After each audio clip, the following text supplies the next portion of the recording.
Ce chien militaire dangereux était enfermé dans une cage. Sa gueule était muselée avec une protection en fer, et tous les soldats en avaient très peur. Cependant, un soldat vétéran nommé Demai décida de prendre le contrôle. Il rassembla son courage et s'approcha lentement du chien. Le chien resta alerte, comme prêt à attaquer à tout moment. Demai s'approcha davantage et tenta de le toucher doucement. Comme le chien ne réagit pas, Demai poussa un soupir de soulagement et dit à son camarade « Pas si effrayant, n'est-ce pas ?» Mais une seconde plus tard, le chien grogna bruyamment, faisant trembler Demai. Il le prit rapidement et le plaça dans un véhicule. Le chien devint alors extrêmement agressif, comme prêt à bondir. Ayant tiré des leçons de son erreur précédente, Demai ne prit aucun risque cette fois. Il rassembla son équipement et emmena le chien loin de la base. En route, le chien finit par s'épuiser et s'assit calmement. Cependant, Demai resta sur ses gardes. Il appela son supérieur, qui lui apprit que ce n'était pas un chien ordinaire. C'était un chien militaire, entraîné, qui avait participé à de nombreuses opérations. À peine l'appel terminé, le chien devint à nouveau incontrôlable. Demai tenta de le calmer, lui parla, mais rien n'y fit. Lorsque le véhicule s'arrêta, le chien se calma soudainement. Prenant un grand risque, Demai lui enleva la muselière. Mais lorsqu'il tenta de le faire sortir de la voiture, le chien se débattit violemment.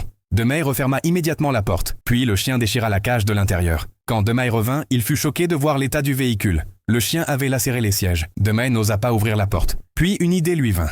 Il mélangea un sédatif dans une saucisse et la donna au chien. Le chien s'endormit et Demai se sentit un peu soulagé. Il prévoyait de passer la nuit dans une petite ville. Cette nuit-là, pensant que le chien avait peut-être faim, il lui laissa un peu de nourriture. Mais à cause de l'effet du médicament, le chien ne pouvait même pas s'asseoir. Il devait manger couché. Pris de remords, Demai s'assit à côté de lui et tenta de le nourrir à la main. Mais le chien ne lui faisait plus confiance. Frustré, Demai jeta la nourriture et s'endormit. Au matin, lorsqu'il se réveilla, il se souvint que le chien féroce était toujours dans le véhicule. Il avait eu soif toute la nuit. Quand Demai ouvrit une bouteille d'eau pour lui-même, il réalisa que le chien devait aussi avoir très soif. Quoi qu'il en soit, il devait accomplir sa mission, livrer le chien en toute sécurité. Pendant le trajet, il essaya de se lier d'amitié avec le chien, lui parla, lui donna des friandises, mais le chien ne réagit toujours pas. Soudain, le chien devint agité, comme s'il avait senti quelque chose. Demai ne comprenait pas. Puis le chien passa la moitié de son corps par la fenêtre et sauta dans la forêt.